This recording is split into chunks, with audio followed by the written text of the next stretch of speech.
തൃശൂർ കോഴിക്കോട് ദേശീയപാത വെട്ടിച്ചിറയിൽ ഓവർടേക്ക് ചെയ്ത് സഞ്ചരിച്ച ഗുഡ്സ് വാൻ ബുള്ളറ്റ് യാത്രികനെയും വലിച്ചു നീങ്ങിയത് മീറ്ററുകളോളം ദൂരം. വ്യാഴാഴ്ച വൈകിട്ട് 4:30 വെട്ടിച്ചിറ ടൗൺ ജുമാ മസ്ജിദിന് സമീപം വെച്ചായിരുന്നു അപകടം. വളാഞ്ചേരി ഭാഗത്തുനിന്നും വരികയായിരുന്നു ഇരുവാഹനങ്ങളും. അപകടത്തിൽ ബുള്ളറ്റ് യാത്രികൻ വെട്ടിച്ചിറ സ്വദേശി അരീക്കാടൻ ജംഷീർ അലിയെ പരിക്കുകളോടെ വളാഞ്ചേരിയിലെ നടക്കാവിൽ ആശുപത്രിയിൽ പ്രവേശിപ്പിച്ചു. യുവാവിന്റെ പരിക്ക് സാരമുള്ളതല്ല.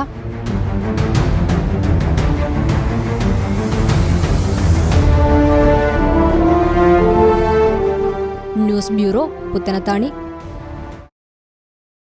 ഫെർടെക് ഇൻഡസ്ട്രിയൽ പാർക്ക്